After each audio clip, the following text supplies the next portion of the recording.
Hi,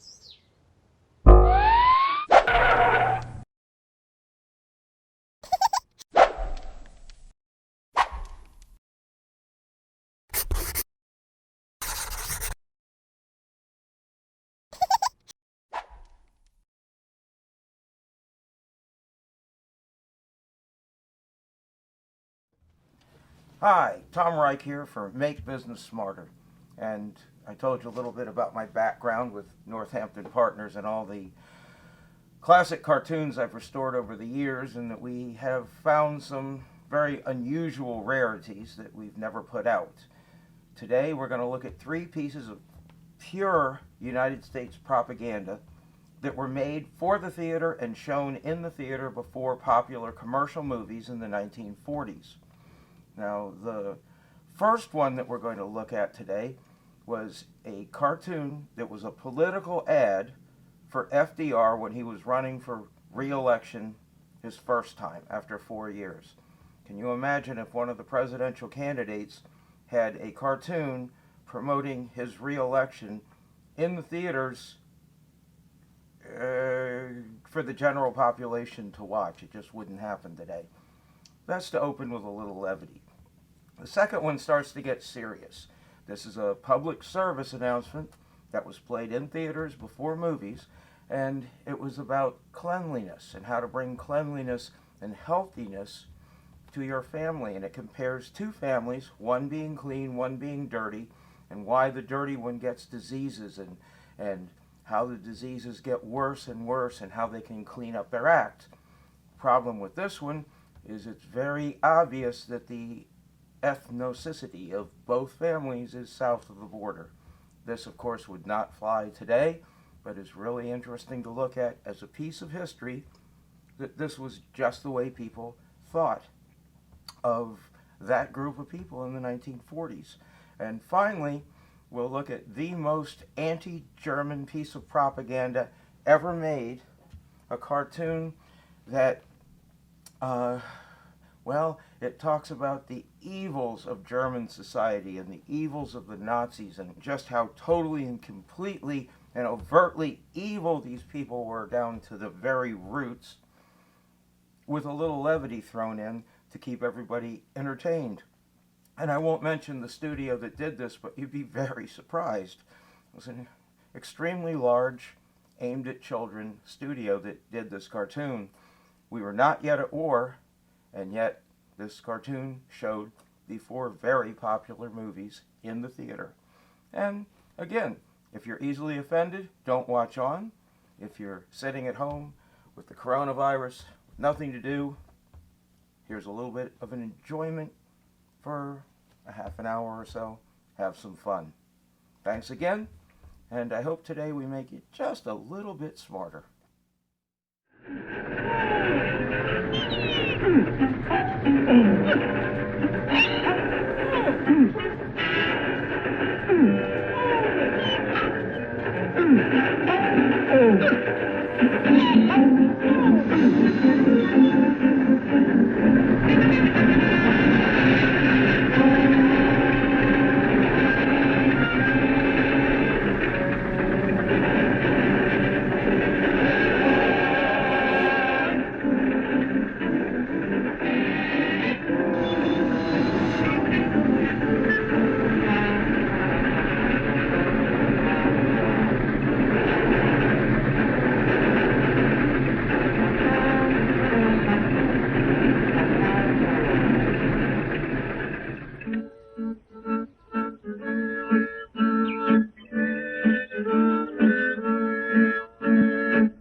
Joe! Yes, Sam? Take a look at today's timetable. Only one of these trains can get through to Washington. 44 is a single track, you know. Yeah, but Sam, aren't the American people on board the Win the War special? Well, all but a few wreckers.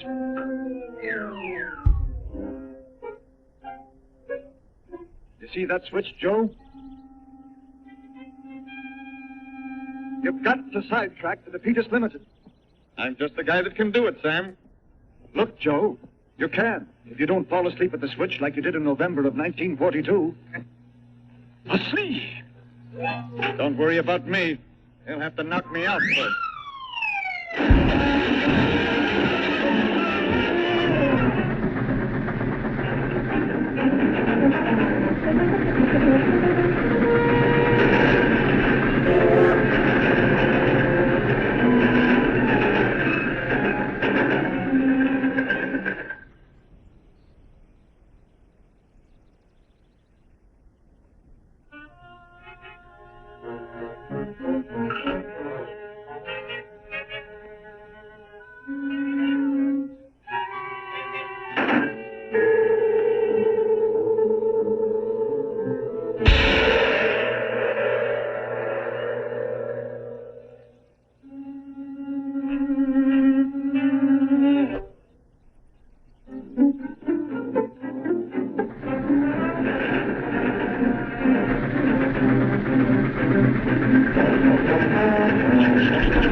Glad you dropped in, my boy. Glad you dropped in. But you're looking a bit peaked, Joe. That slave driver Sam's been overworking you. You'll run down. High production driver Sam's been overworking you. Relax. Have a cigar. Oh.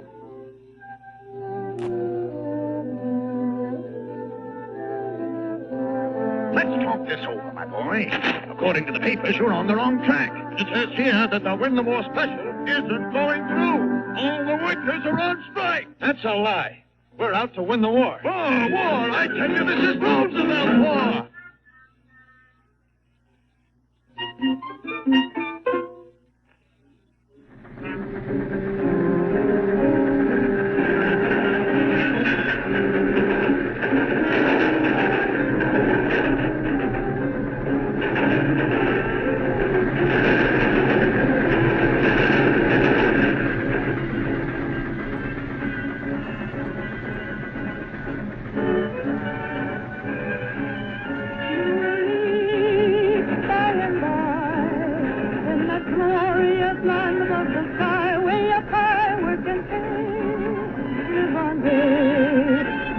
High in the sky when you die.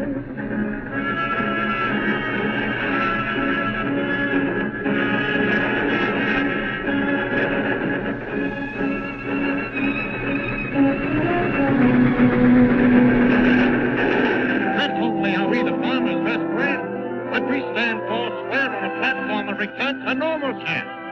I tell you, inflation's red tape. It's global ballooning. It's perfectly clear to everybody. Sacrifices, higher prices, heed the axes. Lower tax, no land release, negotiate a peace. Democracy is bureaucracy.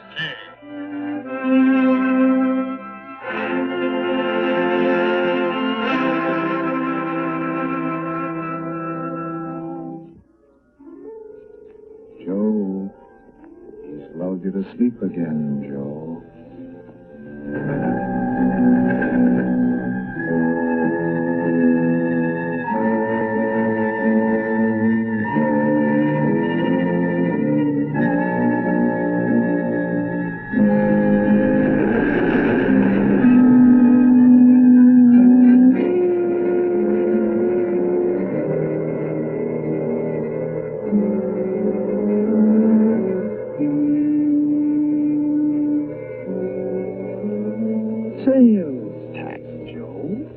A little Sales tax never hurt anybody. After all, Joe, business is entitled to a fair profit during this war. But wages have to be frozen, Joe. The workers are making too much money for their own good. And prices haven't risen very much, have they, Joe?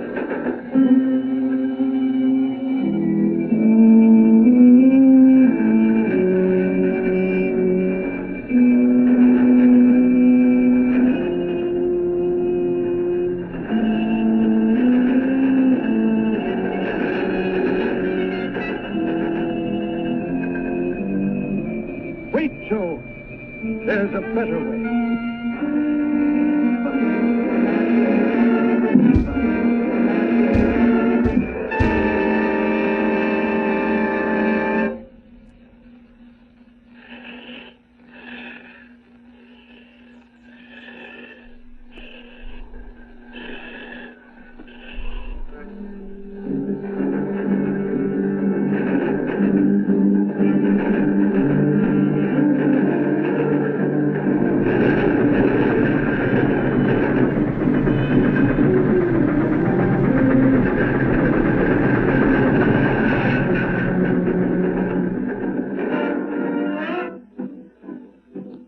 Mind if I smoke? Yeah. Suppose you watch my smoke for a change. No, wait. I have influence in Washington. This is treason. This is for Uncle Sam.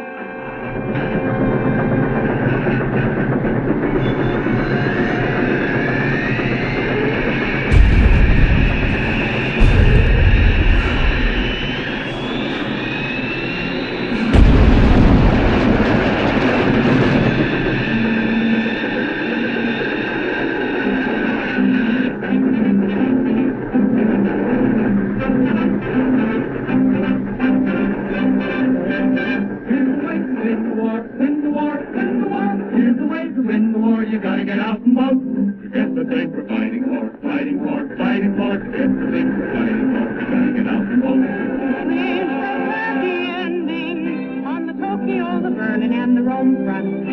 The fellow with the bullet is depending On the fellow with the ballot on the home front. Oh, we wanna have a better world, better world, better world. Wanna have a better world, we gotta get out and vote.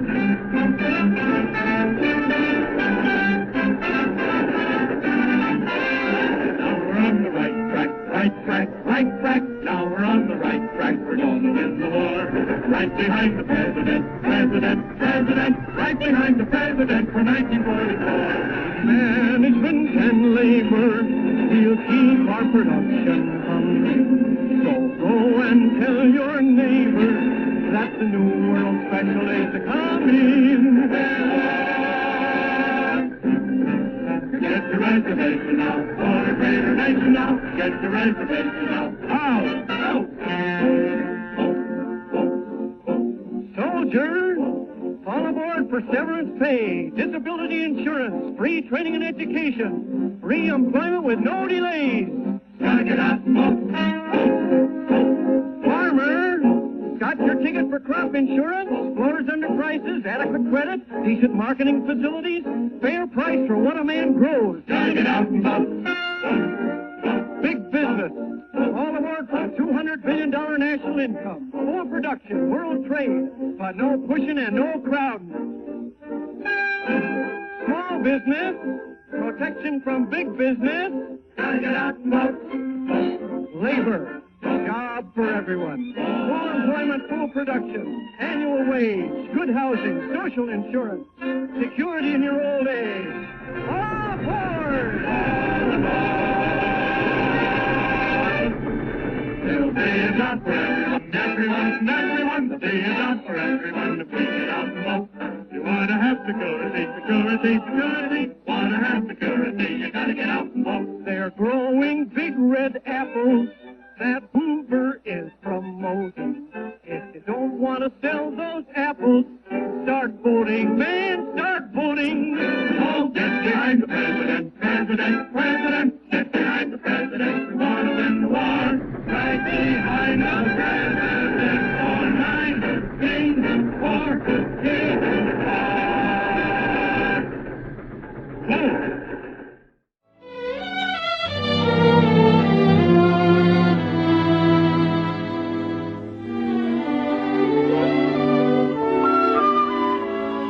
This is a story of two families. One of them happy,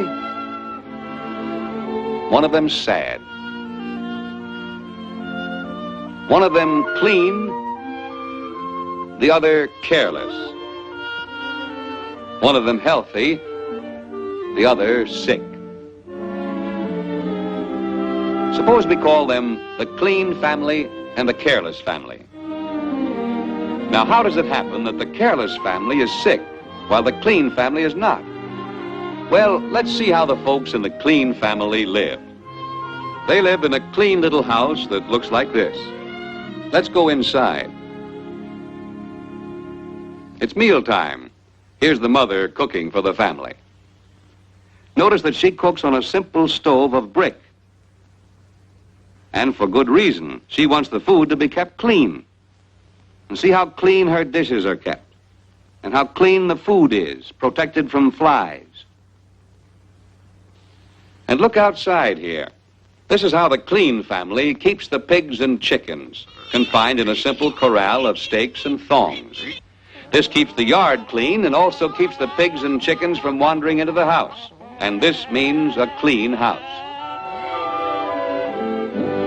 Here's the father working in the cornfield with his son.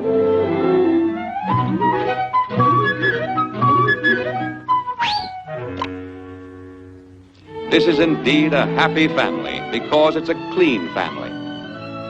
But let's compare this to the way the careless family lives. Here is their house. And here are some of their chickens. And here's their pig left loose in the yard. But let's go inside and meet the family.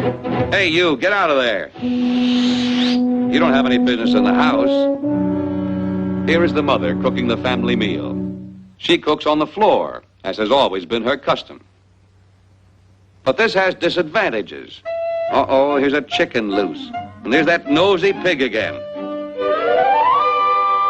Cooking on the floor exposes the food to dirt and dust, and to the sicknesses that might be in dirt.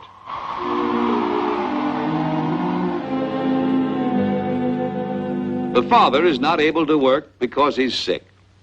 Little Johnny has stomach cramps, and he sits in the corner most of the time. Why should there be so much sickness in this home? Well, let's go back to the day when Johnny first became ill with the cramps. Poor Johnny, he was in great distress. And to make matters worse, there was no latrine, but there was a cornfield. That's where everyone went. It was the custom. But this was a very bad custom. Though Johnny didn't know it, he was soon to bring more sickness into his family. Why? Well, when a person has a sickness of the stomach, that which leaves his body also contains the sickness, and the sickness will live in the dirt where he's left it for many days. One morning, a few days later, the father went into the field to hoe his corn. Yes, the same field where Johnny had often come with his stomach cramps. The sickness was still living in the dirt where Johnny left it. Johnny's father found it hard work hoeing the long rows in the hot sun, and so he sat down for a few minutes to rest. Idly, he sifted the cool dirt through his fingers the way a true farmer will. That dirt had in it an evil sickness, the sickness left there in the field by Johnny. And even though he dusted the soil off his hands, the invisible sickness stayed. And so he carried it with him when he went home to dinner. And since he never washed his hands before eating, the sickness from the field was still on them.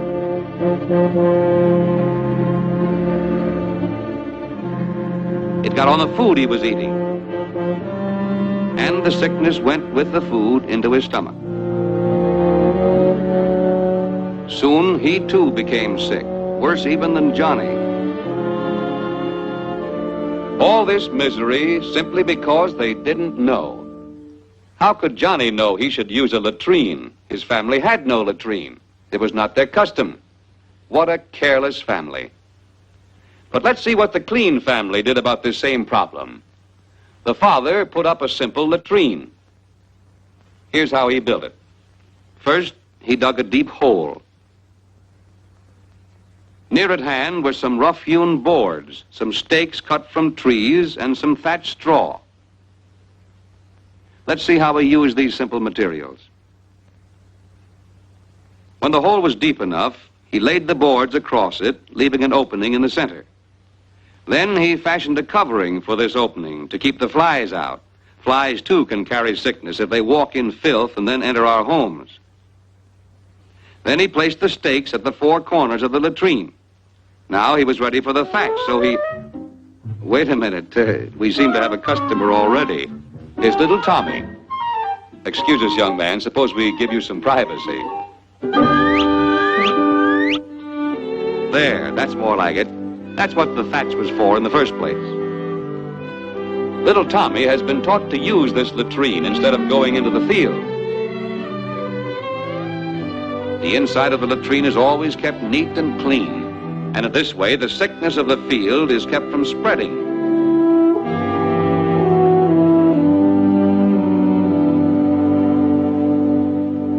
The careless household is indeed a place of unhappiness.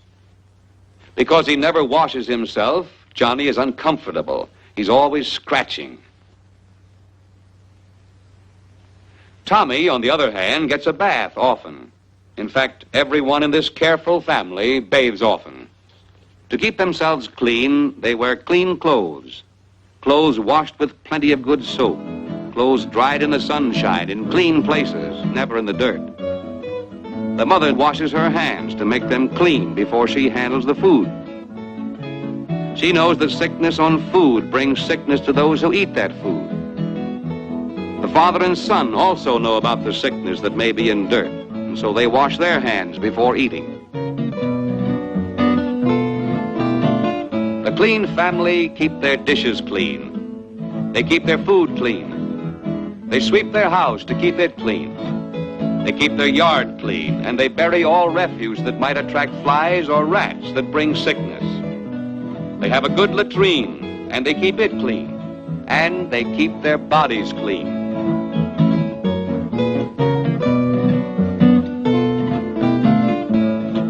These are the reasons why they're strong and healthy. This is why they're happy. Always remember, cleanliness brings health and happiness.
Friend.